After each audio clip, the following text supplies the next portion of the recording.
buenas a todos los lectores de Estrella Digital. Bienvenidos una vez más a una entrevista en profundidad con personajes de absoluto interés. Hoy tenemos aquí con nosotros al candidato a la alcaldía de Bogotá y además un candidato independiente que se la juega por él mismo, que además ahora os contaremos cómo hace para poder llegar a ser candidato, porque no es como aquí en España. Él se llama Rodrigo Lara, tiene una vida interesantísima, con una vida también dura, difícil, pero que la verdad es que seguro que nos va a aportar un montón de cosas. Así que nada, te damos la bienvenida a Rodrigo Lara aquí a Madrid por atendernos aquí en Estrella Digital. Gracias, Javi, muy contento de estar en Estrella Digital. Gracias por la invitación. Bueno, en primer lugar, nosotros aquí en España, lo de hacer lo que tú estás haciendo para ser candidato nos resulta un poco extraño, porque tenemos los partidos o nos presentamos como independientes. Pero lo del comité de avales, ¿me lo puedes explicar? Bueno, ustedes en España tienen un sistema de partidos, llamémoslo así, bien establecido. Dentro de los partidos, pues, hay competencia política. Llegan personas nuevas, jóvenes, y pueden hacer carrera o competir entre sí, y ahí se va forjando el liderazgo político. En mi país hay una crisis muy profunda del sistema de partidos, porque hay varios, hay muchos, pero no tienen ningún resorte democrático. Entonces llega una familia, se apropia del partido y el partido pertenece a una familia, es lo que llamamos allá famiempresas electorales. La familia solo sirve para manejar la carrera del hijo, o llega un señor, y eso yo llamo partido cárcel, que tiene a los diputados encerrados y no se pueden salir del partido. Tú aquí puedes pasar de un partido a otro, no es común, pero digamos, tienes esa libertad. Allá es imposible salirse de un partido. Los tienen cerrados, como el director de una cárcel que tiene cerrado unos meses. Entonces, si no, los que queremos libertad, tenemos que hacerlo de manera independiente. El mecanismo es salir a buscar firmas. Resulta muy interesante y seguramente yo quiero aprender. A mí nos ha parecido bastante sorprendente que cuando el alcalde mayor llega a Bogotá como alcalde, solo puede estar 4 años sin reelección siguiente. Eso no tenemos entendido, Esa es una característica y al mismo tiempo yo creo que es un error. Es que en nuestra sociedad hay mucha desconfianza hacia quien ejerce el poder y no hay muchos mecanismos democráticos para, digamos, ejercer el control sobre quien ejerce. Nosotros tenemos un sistema presidencial como el norteamericano que se replica a nivel local. Entonces, el alcalde es elegido directamente y los concejales son elegidos por otro lado, en una lista propia. Cuando llegue ese alcalde y llegan los concejales, ya no hay manera de revocarlo, ni ponerle fin, ni poner una moción de censura, y ponerle fin democráticamente a ese gobierno, porque es un sistema presidencial. Entonces, para que exista, digamos, alguna manera de renovación, no se queden eternamente, se prohíbe la renovación. Es un error. Aunque sí es cierto que si el alcalde mayor toma cualquier tipo o determina cualquier tipo de normativa, si no está atenida a ley, se puede revocar, ¿no? Tú tienes una figura que es la revocatoria de mandatos, pero no existe en el papel porque nunca ha procedido ninguno. Los alcaldes siempre terminan saliendo en la suya porque controlan la burocracia, controlan los impuestos, el dinero y eso siempre se procede. Bueno, el ejemplo está en Gustavo Petro, que fue alcalde mayor y ahora es el presidente de Colombia. Nunca lo puedo tomar. Esto podría ser para usted, para el señor Lara, un camino hacia la presidencia de Colombia. Sí, puede ser un camino. El problema es que la alcaldía de Bogotá es muy difícil políticamente, en términos políticos, porque los problemas de Bogotá son muy grandes y el tiempo en el que tú cuentas para aliviarlos o resolverlos es muy corto, son 4 años, y los medios al mismo tiempo que cuentas para resolver problemas estructurales también son limitados. Entonces, tienes que hacer un esfuerzo gigantesco para realmente acertar en tu gestión y no salir molido completamente después de haber sido alcalde. Mucha gente sale muy molida en Bogotá. Es montarse en un tigre, ser alcalde de Bogotá. Ser alcalde, El riesgo de que te comas grande. ser alcalde es una tarea muy, muy complicada, muy dura y de 24 horas al día. Tú eres alcalde de Madrid. Madrid es una ciudad que funciona muy bien. Tienes vías, tienes autopistas, 2.500 kilómetros de autopistas, tienes uno de los mejores metros del mundo. Bogotá eso no existe, lamentablemente. Claro, hemos visto que, que Bogotá está muy necesitada de infraestructuras, tiene muchos problemas de modelo de ciudad. ¿Cuál es el modelo de ciudad de Rodrigo Lara? Mira, yo primero te hago una pequeña propaganda de mi ciudad para después contarte los problemas. Es una ciudad fantástica. A mí me recuerda, diferencias guardadas, a Madrid hace 40 años. Sí. ¿Recuerdas que hace 40 años Barcelona brillaba más? Bueno, hoy Madrid brilla más. Pero hace 40 años Barcelona era un poco una ciudad. Madrid es un poco concertada, muy funcionarial frente a Barcelona, que era el gran renacer español. Y eso ha cambiado. Bogotá, al igual que Madrid, es una ciudad donde tú nunca te aburres. Es una ciudad donde una gran oferta gastronómica, universitaria y cultural. Y en un marco natural absolutamente fascinante. Tú sabes que a 15 kilómetros en línea recta de Bogotá se encuentra una de las grandes maravillas naturales del mundo. Cuando la selva amazónica sube a los 3.000 metros, se convierte en lo que llamamos bosque primario y luego en páramo. Páramos son las fábricas de agua más extraordinarias del planeta. Allí nacen los grandes ríos de las cuencas del Orinoco y del Amazonas. Allí viven osos, a 15 kilómetros en línea recta de Bogotá, viven osos, el bosque, el oso andino de Anteojos, viven los cóndores. Y Bogotá es al mismo tiempo una ciudad muy grande, tú nunca te aburres, pero muy cerca de esas maravillas naturales. Y es una ciudad además que tiene esa vida vibrante y tiene el museo del oro más extraordinario de la humanidad. La puerta de entrada del mito del Dorado, que fue el mito movilizador de la gran conquista española de América Latina. Eso es Bogotá, pero con unos problemas estructurales terribles. Bogotá es una ciudad presa de sí misma, sin vías de acceso, sin grandes vías, autopistas para acceder y salir de Bogotá. Y Bogotá al mismo tiempo tiene un sistema de transporte absolutamente caótico, porque ha habido intereses muy mezquinos de los alcaldes que no han dejado los sistemas férreos, de metro o de trenes de cercanías para dejarnos en lugar un sistema de buses absolutamente anacrónico que le hace la vida miserable y triste a la mayoría de la población. Esos son los contrastes de mi ciudad. Y el tema de infraestructura y de metro va a ser fundamental. Claro, efectivamente. Después ha habido otro tema que hemos conocido, y que nos interesa muchísimo, es el tema de la educación, y sabemos que ha estado hablando con líderes madrileños sobre el asunto de la educación. Así es. Ya nosotros tenemos 800.000 niños en los colegios distritales, es decir, los colegios públicos de Bogotá, que dependen en gran parte del distrito.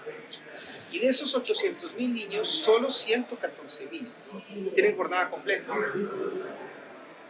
Los demás tienen media jornada, que hay un déficit de infraestructura, de aulas, y eso hace que nosotros utilicemos para una jornada el colegio por la mañana para unos niños, por la tarde para otros e incluso por la noche para otros. Eso hace que los niños salen al mediodía y no tienen nada que hacer. Y sus papás tienen que salir a las 5 de la mañana a buscar un bus y se demoran 2 horas y media para ir a trabajar. Y regresan a las 8:30, 9. ¿Qué hace su hijo entre las 2 y las 8:30? Esa es mi gran prioridad, tener a sus niños ocupados, con buenos hábitos, con deporte, con método y con disciplina para alejarlos de la droga, para alejarlos de todas las perversiones y los peajes morales que paga un niño que está deambulando en la calle sin rumbo. Y sus papás puedan estar tranquilos. Esa es mi gran bandera. Claro, efectivamente, entiendo, porque al fin y al cabo es la visión del alcalde, ¿no? O sea, mejorar la vida de la gente que vive allí. También nos comentan que hay en Bogotá grandes niveles de pobreza. ¿Qué piensas que hacer al respecto para poder evitar eso? No sé si es competencia municipal. Lo es. Mira, nosotros tenemos, en la pandemia, resultó ser un golpe muy duro para muchas familias, para muchos hogares. Las cifras de pobreza, digamos, han decrecido bastante en los últimos 2 años, gracias a Dios, porque Bogotá es una ciudad económicamente muy dinámica. Pero yo aún tengo una población que es aproximadamente el 16-17%, que no come bien 3 veces al día. Entonces vamos a hacer un plan de atención inmediata que consiste en que yo voy a entregar hortalizas, alimentación sana contra reciclaje, porque Bogotá es una ciudad que no recicla. Y el sistema de basuras, que es un sistema de servicio público capturado por unos intereses muy mezquinos, pues no está construido sobre la base del reciclaje. Estamos enterrando toda la basura de Bogotá en la tierra, como si la tierra fuera una caneca, fuera una basura, un bote de basura. Entonces, contra reciclaje, voy a entregar hortalizas para que la gente coma. Pues eso es una gran idea. Sí, eso lo han hecho unas ciudades del Brasil, ha funcionado muy bien. De todas formas, para realizar esto, entiendo que tendrán un presupuesto importantísimo para poder llevar todo esto a cabo, porque es una ciudad rica tan grande. ¿No? Bogotá es una ciudad rica. Es una ciudad rica en términos colombianos, pero es una ciudad que tiene presupuestos muy importantes. Incluso Bogotá es una ciudad que tiene un presupuesto anual de 6.000 millones de euros. No es una ciudad pobre. Tiene bastantes ingresos propios que recauda sus impuestos, pero es una ciudad que ha sido gobernada con mentalidades, tal vez, digamos, que piensan que Bogotá es una ciudad pequeña y que no se merece. ¿Y la actual alcaldesa cómo tiene la deuda de Bogotá? Nosotros tenemos una calificación de deuda de AAA. Nosotros no tenemos problema en el servicio de la deuda, porque Bogotá es una ciudad que genera mucho ingreso propio. Yo creo que es que hay que, literalmente es una ciudad un poco acomplejada, siendo una ciudad con un potencial inmenso. Mira, hoy Madrid es una ciudad supremamente segura de sí misma. Madrid es una ciudad que es autoestima elevadísima, que la gente aprecia y ama a Madrid. Le decía a mi esposa, oye, ¿tú por qué no sacas el pasaporte español y te quedas y te lanzas a las galerías de Madrid, que es tan agradable? Yo decía, bueno, vamos a pensarlo. Pero hablando en serio, Madrid es una ciudad maravillosa, pero Madrid no tenía la misma autoestima hace 40 años. Se sentía un poco complejada en Barcelona. Sí. Cuando yo vivía en Madrid un año, siendo muy niño, y yo recuerdo eso. Hoy Madrid es una ciudad segura de sí misma, que domina su presente y domina su futuro. Yo creo que Bogotá sea eso. Y tiene con qué, es lo peor. Es que si no tuviera con qué, pero tiene con qué, tiene todo para hacerlo. Antes, señor Rada, escuchándole, hablando sobre educación y juventud, ha sido imposible evitar acordarme de ese momento trágico de su vida, cuando usted, debido al narco de Colombia, al señor Escobar, usted perdió a su padre. Y entonces entiendo que eso, desgraciadamente, cambió lo que hubiese sido su infancia normal y le hizo ser, de una manera forzosa, ser el que hoy es. ¿Todo eso cómo se traduce hoy en día? Pues mira, sí, a mi padre lo asesinaron cuando yo tenía 8 años. Vivíamos en Colombia, él era ministro de Justicia y él empezó a, digamos, él fue un hombre que vio lo que significaba en términos de peligro para la democracia, la irrupción y el crecimiento del narcotráfico y su entrada en la política. Era una época de mucha complicidad con el tráfico. La gente veía incluso hasta con simpatía la llegada de sus capitales. No le veía problema que eso entrara a contaminar en últimas la política. Lo que pasa es que mucha gente tal vez no vio lo que significaba el crecimiento de estructuras criminales, con su lógica criminal y su el peligro para la democracia. Él sí lo vio y lo denunció desde muy temprano y emprendió un combate contra ellos y por eso fue asesinado. Fue el primer gran asesinato que hubo en Colombia por parte del narcotráfico. Fue un asesinato de un ministro de Justicia en ejercicio de su cargo y por razones. Una revolución, al fin y al cabo. En Colombia nunca nadie había visto algo así. Fue algo que pues, hizo que el país entrara en un shock muy profundo. Al mismo tiempo también él sacrificó su vida y ese sacrificio permitió también entender la amenaza que se estaba viviendo. Entonces, ese fue tal vez su legado, no fue una muerte en vano, fue una muerte que alertó lo que venía. Mucha gente tomó valor y fuerza para combatir y evitar que Colombia se convirtiera en una narcodemocracia. Es un poco para hacia donde iba. Y bueno, sí, nosotros cuando pasó eso éramos muy niños, yo tenía 8, mi hermano 6, mi hermano menor 3, mi mamá era muy joven, tenía 27 años y salimos del país. Y vinimos a vivir a Madrid un año. Yo vivía acá. Yo vivía aquí. ¿En qué año fue? 84-85. Yo iba al liceo francés. Ella es de... ¿Cómo se llama? No me acuerdo dónde quedaba. Bueno, en fin, donde quedara. Y allá iba al liceo francés. y yo vivía aquí frente al Bernabéu, el edificio Feijón. Sí. Ahí vivía yo. Y tengo los recuerdos más extraordinarios de ese año en España. Y eso me ha permitido también ver todo el crecimiento fantástico y excepcional que ha tenido España en los últimos 40 años. De verdad que es un país que demostró en estos 45 años todo lo que puede ser, su potencial inmenso, y es como un país que volvió a nacer, ¿no? En estos 45 años. Me acuerdo de la infraestructura de España en los 80s para lo que soy. Yo me acuerdo de lo que eran las carreteras para lo que soy, me acuerdo de lo que eran los trenes para lo que tienen hoy. Es de verdad, es algo que nos llena de optimismo, y a nosotros, los colombianos, nos dicen muchas cosas que son taras, que son tragedias que vive el país. Eso es superable. ¿Cómo así que no se puede? Claro que se puede. Porque en Colombia hay mucha gente que piensa que no se puede. Es una mentalidad de verdad de corto plazo, piensa que muchos problemas nuestros son una fatalidad, que no tienen solución. Pienso, por el contrario, al ser humano, cuando tiene fe y propósito, no le queda grande nada. Pues ya escribiendo por aquí de que no se pueden hacer cosas, sí que es cierto que, claro, como español, a mí se me genera, o cualquier español que nos esté viendo ahora mismo, se me genera una cierta incertidumbre, porque el presidente Petro está hablando en términos que en cierto modo pueden preocupar a los empresarios, a las 500 empresas que hay ahí en España, en Colombia, respecto a su futuro. ¿Qué tiene que decir sobre todo eso? Mira, a mí ningún gobierno me preocupa ni me asusta mientras existan los debidos equilibrios democráticos del Estado. Si la democracia colombiana sigue funcionando correctamente, ningún presidente en teoría debe ser malo.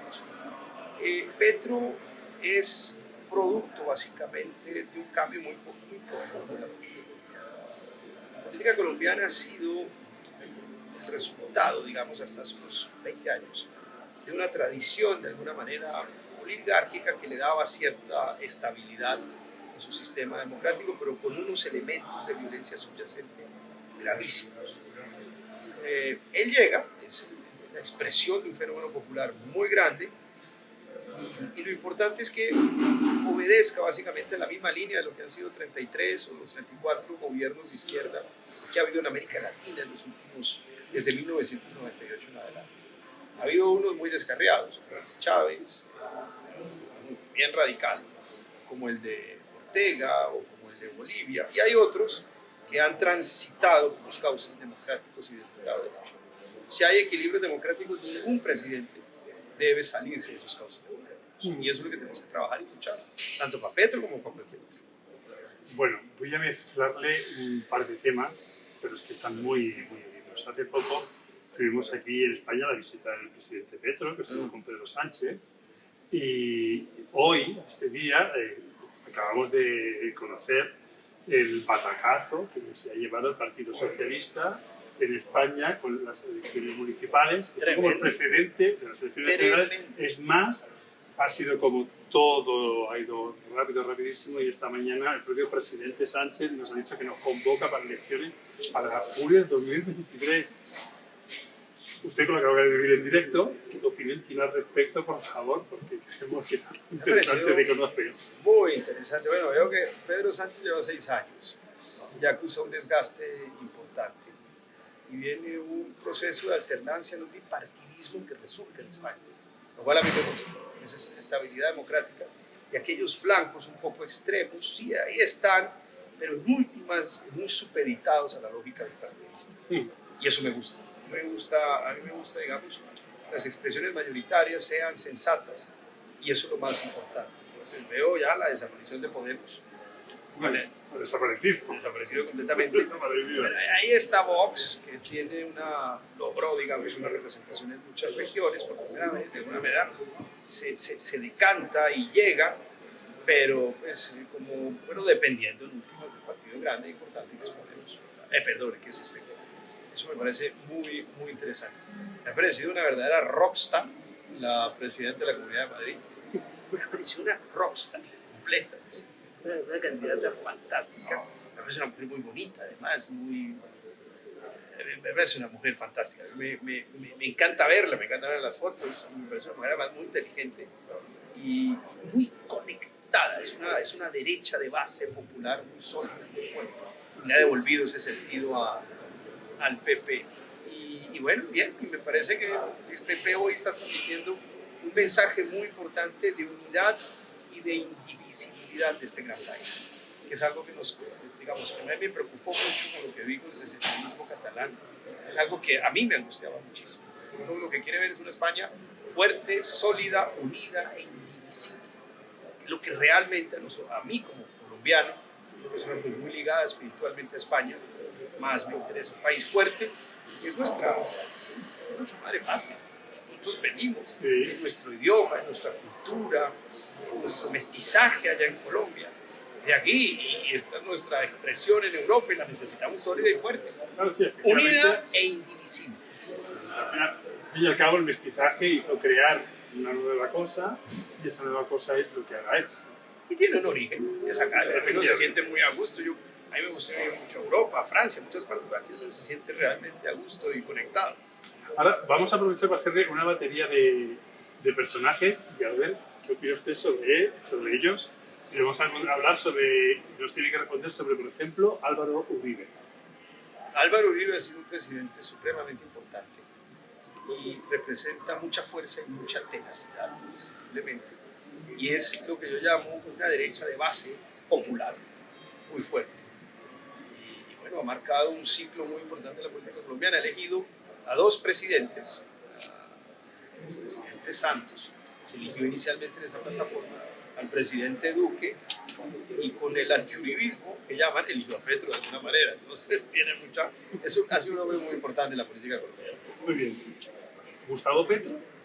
Es un dirigente de masas, es un dirigente de base popular, pero de izquierda, y de alguna manera, si este gobierno transcurre en unos cauces pacíficos y tranquilos, pues yo creo que al final será un proceso de fortalecimiento y enriquecimiento de nuestra democracia. Es decir, Colombia, por primera vez, tiene un gobierno de izquierda. Lo que esperamos es que esto transcurra de la manera más adecuada. Va a sacar unas reformas en las que él cree. Esperemos que la hoja de ruta logre unir a los colombianos. Voy a preguntar por un personaje español, por Alberto Núñez Feijóo. Bueno, me ha gustado, me ha parecido un hombre muy sereno, me parece un hombre tranquilo, pero debo decir que siento un crunch ahí por una debilidad por la presidenta de la comunidad, así que me ha parecido fantástica. Pero bueno, veo que es un hombre tranquilo, es una derecha española muy institucional que genera consensos, la de Núñez Feijóo, pero siento una atracción que no le puedo describir, increíble por la presidenta de la comunidad, ha sido una rockstar. Sí. Una rockstar. Pedro Sánchez, ¿qué opina? Bueno, veo que ya acusa un desgaste importante, incluso en sus propias bases, bueno, y un fin de ciclo. Perfecto. Y claro, tengo que preguntarle por la colombiana más famosa, por Shakira. Ay, Shakira. Shakira es muy... Bueno, medio española, medio colombiana. Muy barranquillera, muy la costa caribe colombiana, muy españolizada en muchos aspectos, pero es un puro producto de la costa caribe colombiana y todo el brazaje cultural que trae la costa caribe colombiana y el Caribe en general. Esa mezcla libanesa, colombiana, costeña, caribe, eso produce personas como Shakira. Bueno, además es un talento absolutamente excepcional. A mí me gustaba y me gusta mucho su voz. Desde que yo lo oí por primera vez, una canción que se llama ¿Dónde estás, corazón? Qué voz tan maravillosa. Esa mujer va a triunfar. Va a triunfar. Sí. Era de pelito negro, estaba arrancando. Sí, es verdad. Me encantaba la voz de ella. Yo me fijo mucho en la voz de la mujer. Me encanta.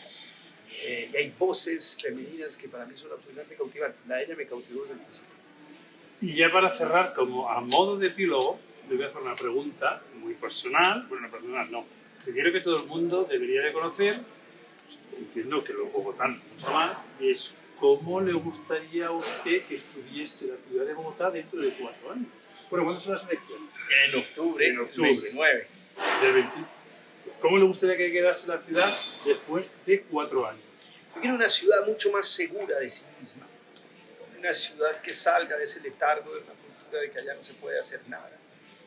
una cultura que vibre y gravite alrededor de símbolos que la hagan sentir orgullosa de sí misma y que vea un cauce de recuperación de sus problemas estructurales más profundos. Una ciudad donde la gente sienta que no está condenada a demorarse 5 o 6 horas al día en un transporte público eficiente y malo, que deje de temer por la inseguridad, que de verdad empiece a apreciar todo lo que tiene, todo lo que es, lo que significa, lo que puede ser. Voy a dejarle un gran símbolo a Bogotá. Tú sabes que nosotros tenemos un museo único y excepcional en el mundo. Ustedes tienen aquí el Prado, pero en la Thyssen-Bornemisza, hay muchas más cosas, pero digamos, el Prado es el museo excepcional. Nosotros tenemos el Museo del Oro, la colección más grande del mundo de piezas de orfebrería y de oro del mundo. Solo se exponen 5.000 de 60.000, el resto está guardado. Era un museo ya que le quedó pequeño a Bogotá. Yo creo algo así como el Guggenheim para Bilbao, que fue el símbolo que le permitió a la ciudad renacer un poco de sus cenizas, de su crisis de producción industrial. Yo creo que construir en Bogotá, llamar a los 10 mejores arquitectos del mundo y trasladar esa colección del Museo del Oro y hacer un gran nuevo Museo del Oro inspirado en lo que fue el aeropuerto de Bogotá, se llama El Dorado, por la leyenda del Dorado. Al lado de Bogotá hay una laguna que se llama Guatavita. Allí se estima que nace el mito del Dorado, porque allí el cacique indígena, cuando ascendía, cuando llegaba al poder, en una balsa de oro, se tiraba al agua sagrada de esa laguna y se desprendía de una cantidad de piezas de oro. Ese tesoro terminó en manos que fue recuperado parcialmente, terminó en manos de la corona británica, porque fue un pago que hizo el Estado colombiano. El último pago de la deuda costó a Colombia la Legión Británica en la Guerra de Independencia. Eso lo deberíamos recuperar. Y ese sería nuestro gran símbolo. Bogotá a la puerta del Dorado, por algo queda a 2.600 metros en la mitad del país. Todas las capitales están al borde del mar o cerca. Nosotros estamos ahí, nadie entiende por qué queda Bogotá. No, porque ahí quedaba el mito del Dorado. Entonces hay que darle un significado muy especial a esa ciudad que es excepcional y ayudarla a que trabajar esos 4 años para que superemos nuestros problemas. Y los vamos a superar. Espero que así sea. Le deseo la mejor de la suerte. Javi, gracias. En su contienda, como usted dice, y muchísimas gracias por atendernos a Estrella Digital. Gracias, muchas gracias, Javi. Un honor para mí estar con usted. Muchas gracias por su tiempo, por esta entrevista tan maravillosa. Nada, un placer. Para mí es. Gracias.